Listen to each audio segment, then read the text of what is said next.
യുഎയിലെ രാഷ്ട്രീയ രംഗത്തെ പ്രമുഖ സ്ഥാപനമായ അൽ റാഹി ഷാർജ ദൈദിൽ പുതിയ ഷോറൂം തുറന്നു. അൽ റാഹിയുടെ 94ാമത്തെ ശാഖയാണിത്. ഷാർജ ദൈദിലെ ദൈദ് മാളിലാണ് അൽ റാഹിയുടെ പുതിയ ഷോറൂം പ്രവർത്തനം ആരംഭിച്ചത്. ഉസ്താദ് റാഷിദ് ബുഹാരി ഷോറൂമിന്റെ ഉദ്ഘാടനം നിർവഹിച്ചു. 2 പതിറ്റാണ്ടോളമായി വിവിധ രാജ്യങ്ങളിൽ നിന്ന് മുന്തിയതരം നട്ട്സുകൾ, ഈത്തപ്പഴം, ഡ്രൈ ഫ്രൂട്ട്സ്, സുഗന്ധവ്യഞ്ജനങ്ങൾ, ചോക്ലേറ്റുകൾ, കോഫി പൗഡർ എന്നിവ ഇറക്കുമതി ചെയ്ത് ഹോൾസെയിൽ റീറ്റെയിൽ രംഗത്ത് ശക്തമായ സാന്നിധ്യമായ സ്ഥാപനമാണ് അൽ റാഹി റോസ്റ്ററി. ഇത് നമ്മുടെ 94ാമത്തെ ഔട്ട്ലെറ്റാണ് ഇവിടെ നിന്ന് തുറന്ന് പ്രവർത്തിക്കുന്നത്. ഷാർജയിൽ ഇത് 4ാമത്തെ ഔട്ട്ലെറ്റാണ്. കസ്റ്റമർക്ക് വിശ്വാസമാണ്, നമ്മളെ പ്രൊഡക്റ്റിലുള്ള വിശ്വാസമാണ് അൽ റാഹിയുടെ മികവ്.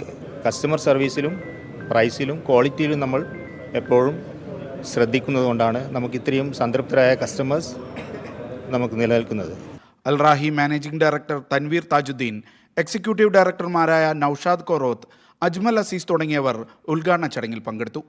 Media 1 Sharjah.